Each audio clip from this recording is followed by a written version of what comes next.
Olá pessoal, tudo bem com vocês? Nós vamos para mais uma videoaula de geometria diferencial. E o assunto da aula de hoje é primeira e segunda formas fundamentais e curvatura normal. A ideia da aula de hoje é iniciar o estudo da geometria de superfícies regulares. Primeiramente, desejamos saber como tratar questões métricas nessas superfícies, por exemplo, o comprimento de curvas, ângulo entre vetores tangentes e área de regiões nessas superfícies. Para isso, nós precisamos definir uma noção de produto interno entre vetores tangentes a essa superfície num determinado ponto. Seja essa uma superfície regular, como é que a gente vai definir esse produto interno entre vetores tangentes? O que a gente vai fazer é pegar emprestado a noção de produto interno usual do R3. Então, o que a gente vai fazer? A gente vai pegar dois vetores U e V em TPS e vai calcular o produto interno entre eles da mesma forma como se calcula o produto interno usual em R3. A gente diz, nesse caso, que em cada plano tangente à superfície S em P, o produto interno assim definido, ele herda o produto interno do espaço onde a superfície está inserida. Então, a gente vai denotar o produto interno no plano tangente com esse índice P aqui. Aí, o produto interno no R3 com o símbolo usual, mas é essencialmente a mesma coisa. A esse produto interno, ele corresponde uma forma quadrática que a gente vai denotar por IP. Então, esse IP é uma forma quadrática definida no plano tangente à superfície S em P, com valores reais, de maneira que para cada vetor W em TPS, a imagem desse vetor W por IP vai ser o produto interno de W por ele mesmo, segundo esse produto interno que a gente definiu no plano tangente. Ou seja, nada mais é do que o quadrado da norma de W. Né? Lembrando que a gente está falando da norma proveniente do produto interno no R3. Então, justamente pelo fato de IP ser o quadrado dessa norma, os valores de P vão ser sempre maiores ou iguais a zero. Essa forma quadrática que definimos aqui, que é essa aplicação de TPS nos reais, que para cada vetor de TPS você associa o produto interno desse vetor com ele mesmo, ele tem um nome especial, que é chamada primeira forma fundamental da superfície regular S em P. Essa primeira forma fundamental nada mais é do que a expressão de como a superfície S herda o produto interno usual em R3. Então, esse herdar o produto interno do R3 vai permitir, de forma muito fácil, fazer medições sobre a superfície, como comprimento de curvas, ângulo entre vetores tangentes, área de regiões, sem precisar fazer menção ao espaço ambiente onde a superfície está inserida. Ou seja, apesar de a gente estar pegando o produto interno do espaço ambiente e, por consequência, a norma proveniente desse produto interno, mas a gente não vai ficar mais falando em R3, a gente vai localizar esses vetores tangentes da superfície em seus respectivos planos tangentes. Ou seja, a gente vai tratar a superfície como um espaço onde as coisas ocorrem, e os planos tangentes também, né, se tratando de vetores. Então, a gente vai esquecer que essas superfícies estão em R3. Essencialmente, a ideia é essa. O que eu apresento a vocês nesse slide é o seguinte: a gente vai, dada uma superfície regular, um ponto nessa superfície e uma parametrização dessa superfície em P, a gente vai expressar a primeira forma fundamental de S em P nessa base aqui, que é a base dada por XU e XV. Lembrando que essa é uma base associada à parametrização X, tá certo? Então, essa base aqui é uma base de TPS associada à parametrização X. Então, a gente vai expressar o IP em V em função dessa base. Como que se faz isso? Primeiro, você pega um vetor qualquer em TPS. Se ele tem TPS, isso significa que ele é tangente à superfície em P. Ou seja, existe uma curva diferenciável alfa que pode ser parametrizada dessa maneira, como sendo um x de ut, v de t, onde t pertence a esse intervalo aberto de menos epsilon a epsilon, de maneira que ela, no t igual a zero, ela passa por P, e o vetor tangente nesse ponto é o V. Então, isso significa V está no plano tangente à superfície em P.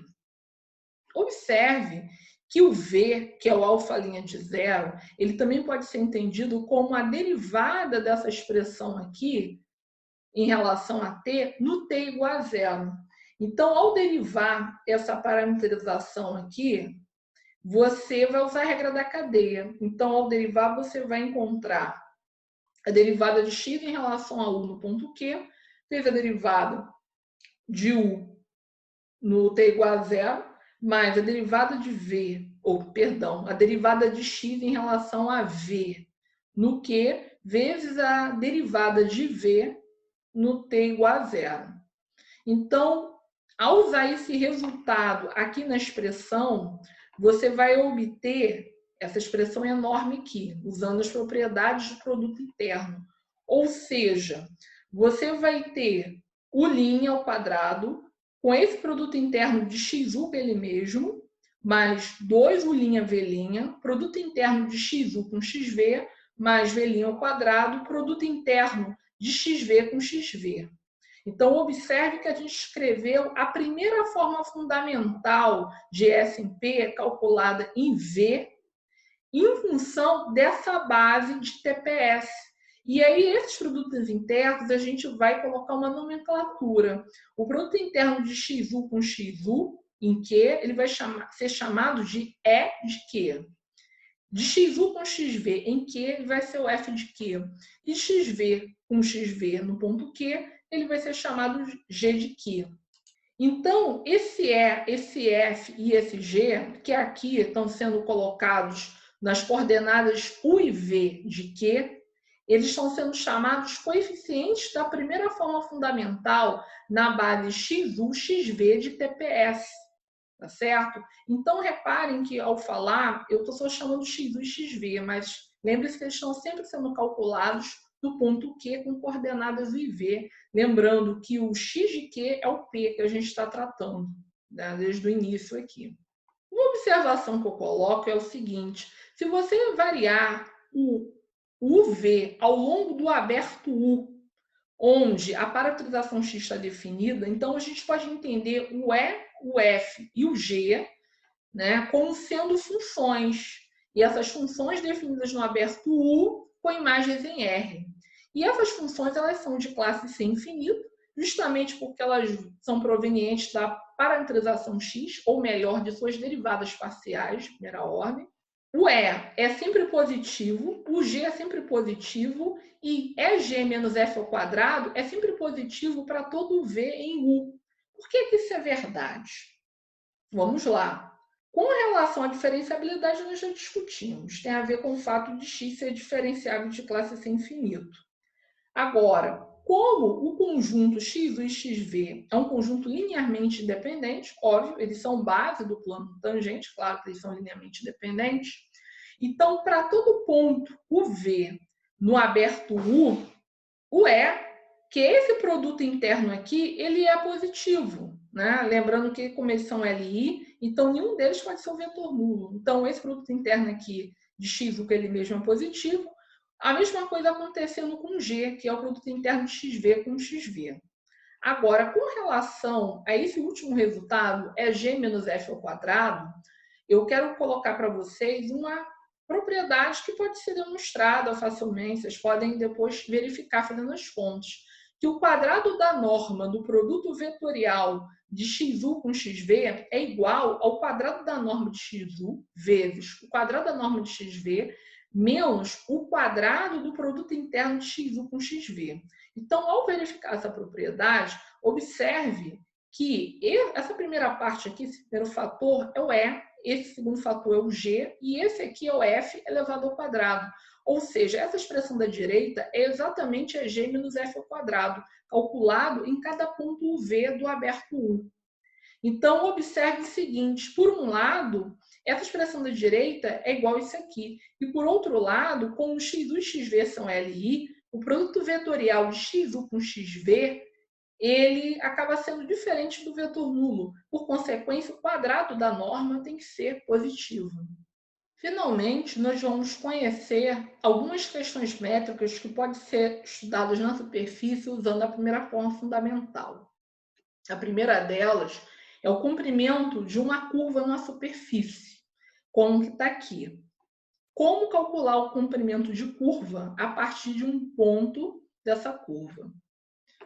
Vamos lá. Alfa, a gente está tomando como uma curva parametrizada diferenciável em S. Ou seja, o traço dessa curva tem que estar nessa superfície S. Fixando um T0 no intervalo I, onde alfa está definido, a gente já sabe da primeira parte do curso que o comprimento de arco de S de alfa a partir de T0 é dado por essa expressão como está aqui.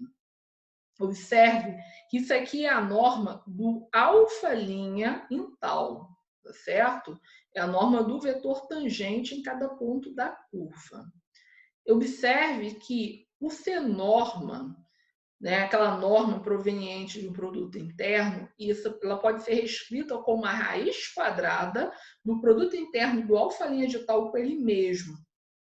E observe que, como se trata de um produto interno, em princípio no R3, e lembra que a superfície herdou o produto interno do R3, então você pode encarar essa expressão que está dentro da raiz como sendo a primeira forma fundamental do alfa' em tal, nos pontos alfa de tal. Ou seja, o que está no radicando é a raiz quadrada dessa primeira forma fundamental.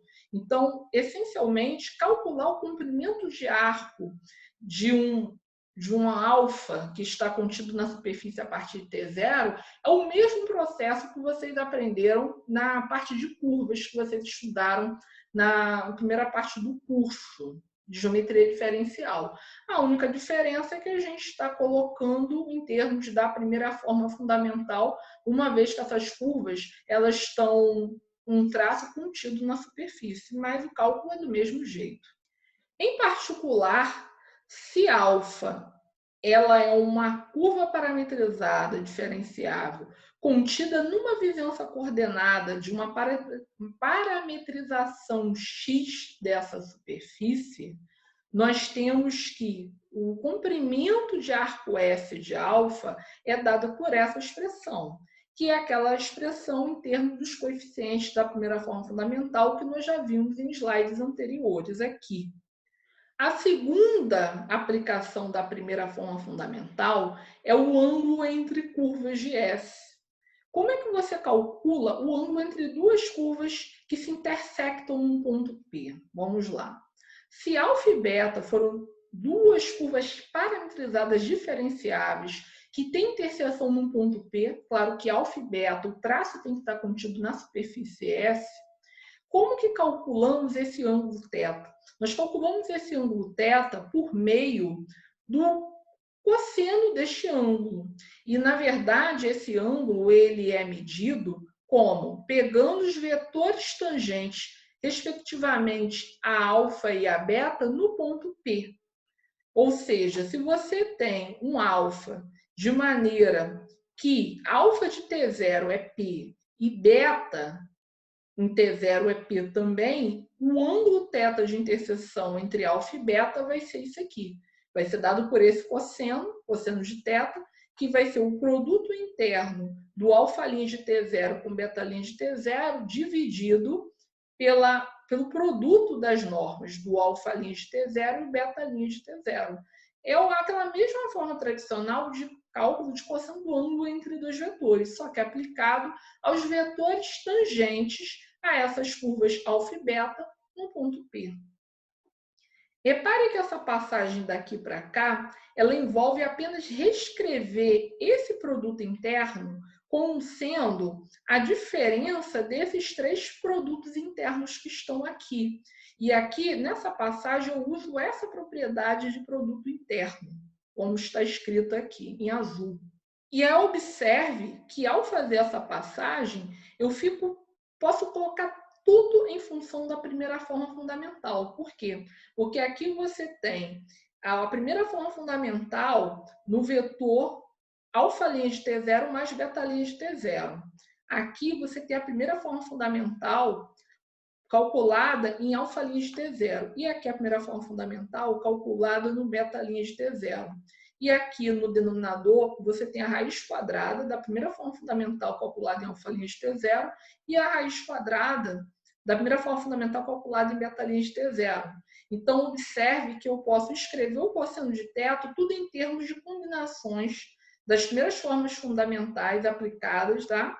A esses vetores, a alfa' de T0, beta' de T0 e o vetor soma, que é alfa' de T0 mais beta' de T0. Apesar dessa expressão assustar um pouco a vocês, provavelmente, eu coloco que essa demonstração foi apenas para colocar uma aplicação da primeira forma fundamental, do cálculo de ângulos. Então, na prática, quando vocês quiserem calcular ângulos entre dois vetores tangentes, vocês não precisam fazer esse tipo de transformação, basta usar essa fórmula aqui de cima.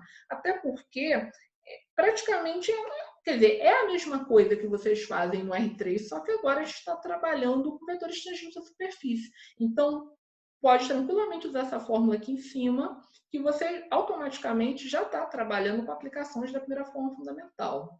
Em particular, quando você tem uma parametrização de uma superfície S, tá? Essa parametrização X, a gente diz que o ângulo φ de interseção entre as curvas coordenadas dessa superfície no ponto P, vamos relembrar o que a gente chama de curvas coordenadas.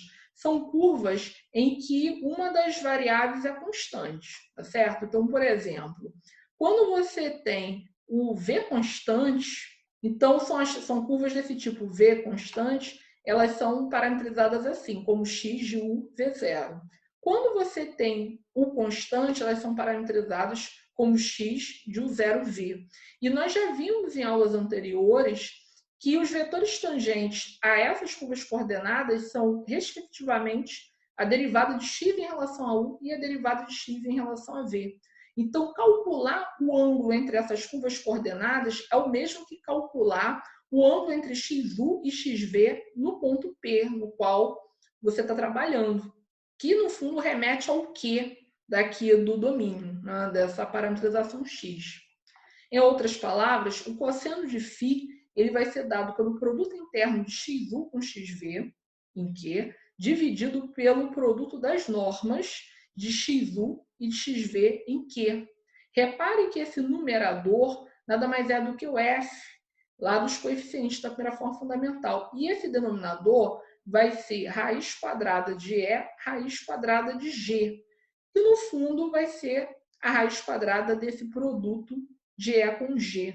Ou seja, você escreve o ângulo, ou melhor, o cosseno do ângulo entre XU e XV em cada ponto da superfície, você escreve em função dos coeficientes da primeira forma fundamental. Claro, a gente está falando de curvas, de ângulos entre curvas coordenadas. E a partir desse resultado, a gente deduz o seguinte, que essas curvas coordenadas elas vão se intersectar ortogonalmente em todo ponto de x de u, se somente se esse numerador aqui zerar, ou seja, se f de uv for zero para todo ponto uv em U. Uma outra aplicação da primeira forma fundamental é para o cálculo de áreas de regiões limitadas numa superfície irregular S. Então, dada uma parametrização X dessa superfície, ou seja, né, uma parametrização que vai cobrir pelo menos uma parte desta superfície, a gente vai tomar como R uma região limitada contida nessa vizinhança coordenada XU da superfície. A área dessa região limitada R ela é dada por essa integral dupla, que vocês já viram no curso de cálculo 3. Integral dupla sobre Q de norma do produto vetorial de XU com XV. Esse Q, na verdade, é essa região aqui, cuja imagem por X é o R. Lá no material que vocês receberam, existe uma seção específica explicando o porquê dessa definição de cálculo de área. E quem tiver curiosidade pode dar uma olhada. O que eu quero colocar para vocês em relação ao cálculo de área de regiões limitadas na superfície é o seguinte, lembrando novamente daquela propriedade que envolve o quadrado da norma de produto vetorial x u com xv com isso aqui, ó, o quadrado da norma xu vezes o quadrado da norma xv menos o quadrado do produto interno de xu com xv. Lembrando que essa expressão é exatamente a g menos f ao quadrado, a gente pode substituir esse resultado aqui e aí vai encontrar que a área da região R nada mais é do que a integral dupla sobre Q da raiz quadrada de AG menos F ao quadrado. Tá certo? Ou seja, a gente usou novamente os coeficientes da primeira forma fundamental para poder expressar a região, ou melhor, a área dessa região R que a gente está colocando aqui.